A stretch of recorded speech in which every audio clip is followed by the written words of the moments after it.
On va parler football. L'ère Marcouk va bientôt débuter à Anderlecht. Alors en principe ça aurait dû être aujourd'hui, mais cela a pris un peu de retard. Alors à quoi doit-on s'attendre avec l'arrivée du flamboyant homme d'affaires? C'est une des questions que nous allons vous poser. Benjamin Elson, bonsoir. Bonsoir. Vous êtes journaliste sportif au groupe Sud Presse. Une question d'abord sur le bilan de Van den Stock, arrivé à la tête du club depuis 96, et la famille auparavant est à la tête du club depuis longtemps déjà. Il part dans une situation un petit peu compliquée qui ternit un peu son bilan. Vous tirez quoi, vous, comme conclusion de cette ère-là? Forcément, ça va faire donc une bonne vingtaine d'années qu'il est à la présidence, avec 10 titres de champion de Belgique. Forcément, sur le plan national, champion un an sur deux, c'est évidemment magnifique. On peut peut-être mettre un petit bémol concernant le football européen, puisque c'est vrai qu'il y a 2 quarts de finale, dont un la saison dernière, qui finalement permet de partir sur une belle note européenne.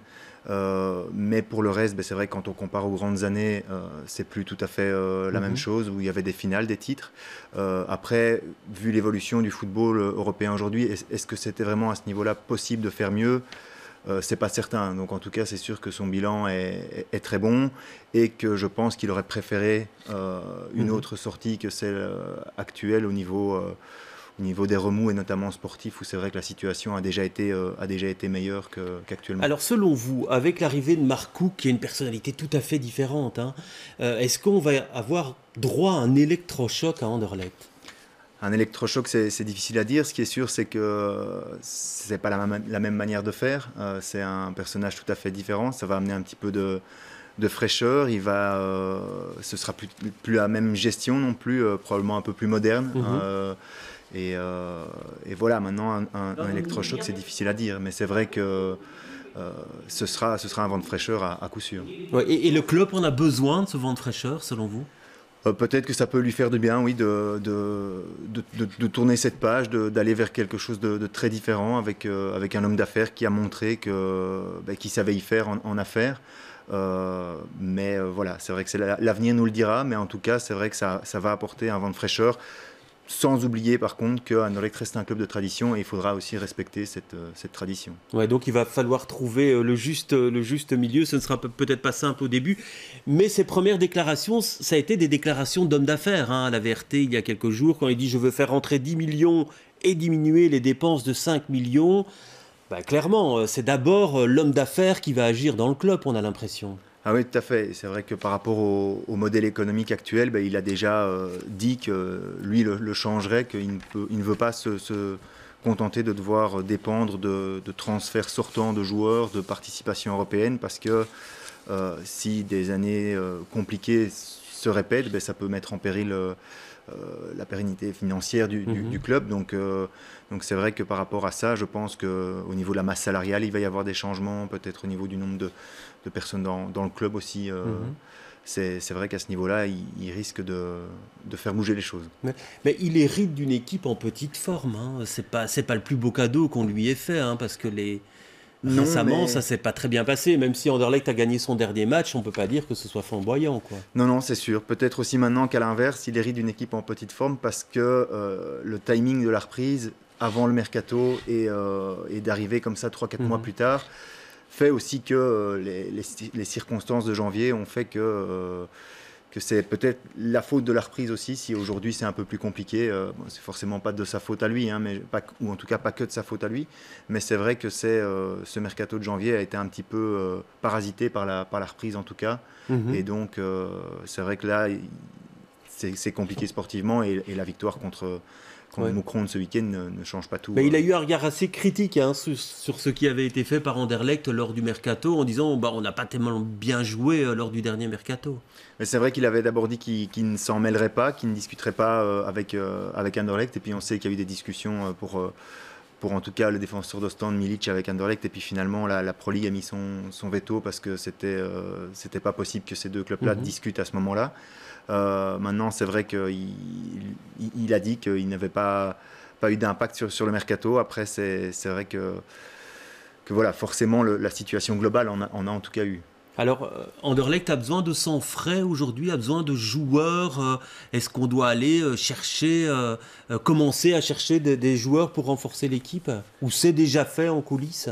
Non, je pense qu'inévitablement, la nouvelle direction qui va se mettre en place petit à petit va forcément travailler sur ces dossiers-là pour l'été prochain. Puisque voilà, puisqu'un joueur comme Dendoncker, même s'il n'y a pas de promesse écrite, il l'a dit, Mark Cook, mais quelque part, il y a un accord pour qu'il puisse probablement partir cet été. Et donc, lui devrait être remplacé. Mais indépendamment de ça, je pense que là, aujourd'hui, c'est vrai qu'on voit qu'avec quand il y a des blessés, des suspendus, il faut aller chercher les jeunes. Alors, c'est très bien d'aller chercher les jeunes, mais c'est beaucoup en même temps, beaucoup de pression aussi pour eux d'un coup. Et donc, oui, c'est certain que l'équipe va se renforcer, à voir par quel moyen. Alors on imagine qu'il va injecter de l'argent dans le club. Est-ce que selon vous, est-ce qu'il va aller chercher des joueurs avec une renommée internationale ou plutôt faire confiance à des jeunes pousses dans l'idée qu'ils grandissent et qu'à terme ils rapportent au club lors d'éventuels transferts? C'est difficile à dire aujourd'hui parce que c'est vrai que forcément c'est pas ce qu'il a fait à Ostende et ce qu'il fera à Anderlecht, c'est difficilement comparable puisque les deux clubs sont pas dans la même galaxie, si on peut le dire comme ça. Maintenant, c'est sûr qu'il va aussi vouloir faire confiance peut-être à certains jeunes talents d'Anderlecht parce que c'est aussi ce que le public demande et ce que le public a pu reprocher ces derniers mois à la direction actuelle ou aux entraîneurs en tout cas quand les jeunes ne jouaient pas assez. Donc c'est sûr que je ne pense pas qu'il va tourner le dos à ça de manière radicale. Après, probablement aussi qu'il va vouloir montrer qu'il arrive, mais là, ça reste des suppositions. Il faudra voir un petit peu... Ouais, parce que le public, il a des attentes énormes. Il est très déçu pour l'instant et on attend presque parfois, on a l'impression qu'on attend Mark Cook comme le Messie. Mais c'est vrai qu'en tout cas, Van Fraîcheur ou non, il devra rapporter des titres, puisque même si là, la fin de l'ère Van den Stock est un petit peu compliquée, c'est un titre en mai dernier, et c'est donc, comme je l'ai dit, 10 titres en 21 ans. Donc forcément, le Van Fraîcheur, etc., ne pourra perdurer que s'il y a aussi des titres qui accompagnent l'ère Mark Cook. Alors il va devoir aussi gérer la question du stade, agrandissement du stade actuel, nouveau stade ou alors un futur stade national dont on ne voit pas encore très bien les contours. Est-ce que vous avez une idée de ce qu'il va faire? En tout cas, il y a une intention de s'installer dans de nouvelles infrastructures, soit à Anderlecht, soit ailleurs. En tout cas, lui a déjà dit plusieurs fois de son vécu quand il était actionnaire à Lille qu'il est pour qu'un club possède son stade, que c'est beaucoup plus rentable comme ça. Donc le stade national, il est grillé quoi pour lui. Idée, en tout cas, c'est pas dans ses plans.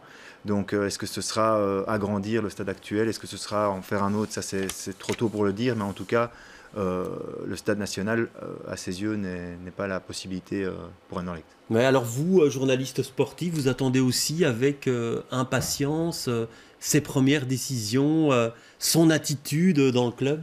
Mais c'est vrai que on se demande comment est-ce qu'il va être, puisqu'on l'a vu à Ostende, on l'a déjà vu ici ce week-end où par rapport aux autres ou en tout cas à l'ancienne direction, mais c'est vrai qu'il est tout de suite à fêter les buts, à être très, très expressif. Il faudra voir sur la durée comment ça va être, et c'est vrai comment il va agir vis-à-vis de la presse et vis-à-vis même du public, puisque encore une fois, Ostende et Anderlecht, c'est pas tout à fait la même chose, donc il faudra... c'est vrai que ce sera intéressant de voir comment est-ce qu'il va agir. Merci en tout cas pour toutes ces explications.